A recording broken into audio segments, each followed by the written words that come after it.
தூத்துக்குடி அருகே டாஸ்மாக் மதுக்கடையை அகற்றக் கோரி முதல்வரிடம் மனு. தூத்துக்குடி மாவட்டம் முத்தையாபுரம் ஸ்பிக்நகர் எதிர்ப்புறம் மற்றும் ஸ்பிக்நகர் பேருந்து நிலையம் அருகே செயல்பட்டு வரும் டாஸ்மாக் மதுக்கடை கடை எண் 10,107 மற்றும் அதனுடன் செயல்படும் பாரை அகற்றக் கோரி தமிழக முதல்வரிடம் பொதுமக்கள் சார்பில் மனு அளிக்கப்பட்டுள்ளது. மேலும் இந்த மனுவில் மதுக்கடைக்கு தினசரி பல்வேறு பகுதிகளில் இருந்து ஏராளமான மதுப்பிரியர்கள் வருவதாகவும், மது அருந்திவிட்டு போதையில் இருப்பவர்களால் அருகில் உள்ள கடைகள், பேருந்துக்காக காத்திருக்கும் மாணவ மாணவிகள் மற்றும் பொதுமக்கள் பெரும் சிரமத்திற்கும் அவதிக்கும் உள்ளாகி வருவதாகவும் தெரிவிக்கப்பட்டுள்ளது.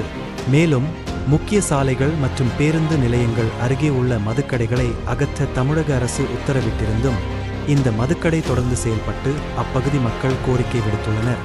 எனவே பொதுமக்களின் நலன் கருதி ஸ்பிக்நகர் பேருந்து நிலையம் அருகே செயல்பட்டு வரும் டாஸ்மாக் மதுக்கடையை உடனடியாக வேறு இடத்திற்கு மாற்றி அப்பகுதியிலிருந்து அகற்ற தமிழக அரசு நடவடிக்கை எடுக்க வேண்டும் என ஸ்பிக்நகர் வட்டார அனைத்து தொழில் வியாபாரிகள் சங்கம் சார்பில் கோரிக்கை விடுக்கப்பட்டுள்ளது.